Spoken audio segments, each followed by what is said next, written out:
George. The first name. Father? Your father's first name. Carlton. How may I help you? All right. I just had a general question about me being a holder of a Social Security card. Uh huh. Could you address any questions based on that? Yes. Okay. I'm authorized to use the card. Is that correct? Yes, you are. Okay. And Social Security is the entity that granted the authorization to use the card? Yes. Okay. So this makes me aware, as I have been aware for quite some time now, that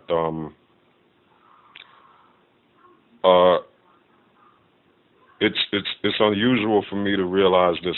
There's an agency that results as a result of me being a holder of the card and using the card.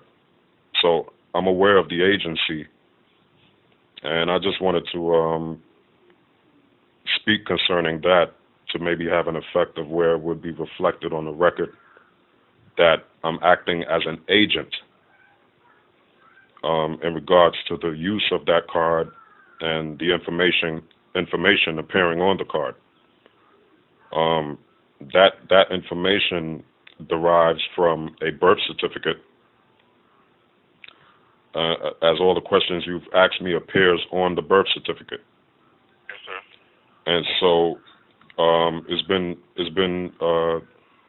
expressed to me by the Trinidad and Tobago Embassy that that document, the birth certificate, is not personal identification. No. It's not information. The information on that document does not personally identify the person who is authorized to use that document. Yes, it is. Excuse me? Yes, it is. The information appearing on the document, On the birth certificate? yes, yes, that person is authorized to use that information. The holder of the birth certificate is authorized to use the birth certificate For certain proof. for whatever it's legally can be used for. Yes. That person's use of that document is authorized. Yes. So that's an agency again. That's the primary agency. Yes, the Department of Vital Records.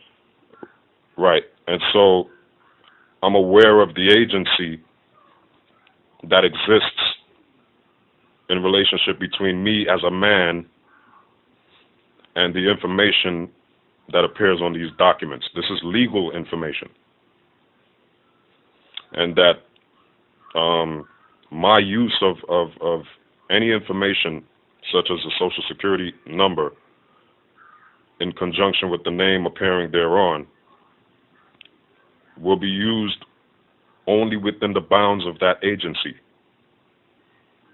Meaning I will be operating as one that is authorized to use the information appearing on the Social Security card, and nothing more. My understanding is that people that I know, my parents, my friends, my family, they hold the same document that I'm holding. They have a Social Security card, but they operate in a way where they assume liability in that they create debts. They work for the money. Usually to gain employment, a Social Security number must be disclosed. Yes. And for the purposes of reporting to the Social Security Administration and the IRS. Correct. I've spoken. You're under a name. You're under a number. Right. So I've spoken to the IRS with the same conversation I'm having with you now concerning the use of this name in the public. So when I use the name with that number, there are certain liabilities that are created that will be reported under the information or that name. But now, unlike most people, I do not want to work for money. I want to work for free. And this is a spiritual conviction and a religious conviction and a duty that I'm bound to, that I should live a life of charity and give it my all, give everything of me, give everything of myself freely, and basically give it as a gift, not from me, but from my Maker. So I don't want to work for the money, but however, employers require a social security number and the name. Basically, they require the information that appears on the social security card. So being that the employers require this information, I'm authorized to use that information to give the employer for the purposes of the employer.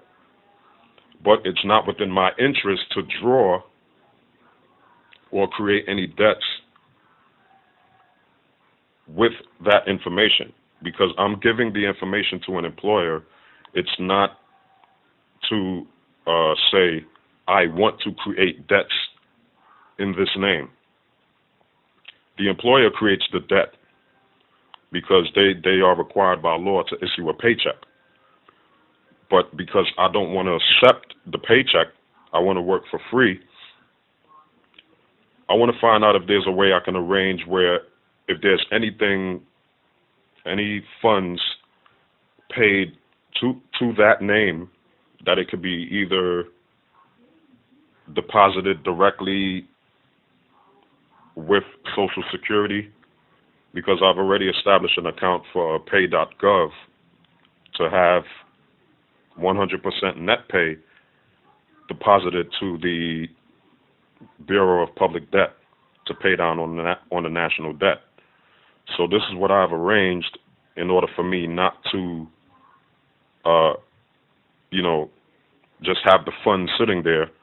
I'll return the funds back to the federal government to pay down on the national debt. So I'm not claiming that I'm taking money through that name or creating liabilities through that name, because I'm just authorized to use the name. I'm like an agent, and an agent is not responsible for his actions unless he acts outside of his capacity as an agent. Therefore, the acts of the agent are done on behalf of the principal. Now, if you're telling me that Social Security is the principal or the federal government is the principal because they have granted the authority and authorized me to use this information, and if there's any debts or liabilities created in this name, under the Social Security number, right, then I do not volunteer. I'm not volunteering to assume the responsibility of any liabilities or debts created in that name. That's all I'm saying. So only of an ID debt. Say that again. It's only under identification debt. You have an ID debt. No, I don't understand. If someone has stored your identification, right, that's the only way you won't be responsible. No, I'm saying I'm not volunteering to take the responsibility for something that I'm authorized to use, because I'm just the agent, and under the law of agency, the principal is liable for the acts of the agent. Okay, but how can I help you, Mr. Jones?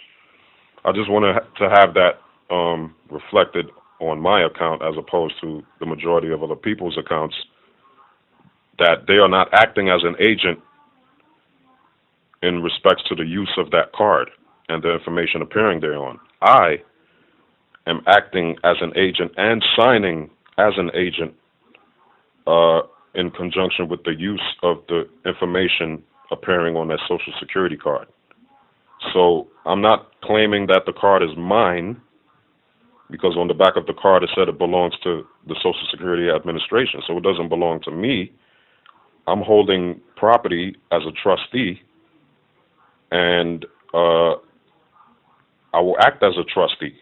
I will not act as if, this is my document here, because I can get in trouble if I just do anything I feel I can do. So I know it's not my thing, so I have to act responsibly using a Social Security card, giving Social Security information, which is a number to people, but I'm doing it with my rights reserved and not breaching any fiduciary duty or any duty as a trustee under that authorization to use that card. So when I sign, based on my actions of using the card, I signed as authorized. That my signature is now an authorized signature. Most people, they just put a signature. I'm stating on the signature line that it's an authorized signature. I spoke to the bank on the personal checks. On personal checks, the signature is an authorized signature on the personal checks. But most people are not aware of this. The account holder's name appears on the check on the upper left-hand corner. But when the check is signed, it's signed by someone that is authorized to sign the check, because it's not a line, it's microprint. And it states authorized signature, authorized signature, authorized signature over and over. So most people are unaware that what they're signing is upon an authorized signature line for the account holder. And so that's another evidence of an agent capacity, an agency created there. But because of people's ignorance of this, or they're not aware, they act and they sign outside of their capacity as agent, and therefore legally become liable. Because once the agent acts outside of his capacity as an agent, he bears the liability, not the principal. But as long as he stays within his agency, the principal bears the liabilities. So this is the point that I'm making, that my use of the Social Security card for quite some time now, and even now, and I will say, God willing, until the day I die, will be appropriate use of that card, which is I will be using it within the agency under which I'm granted the authority to use that card.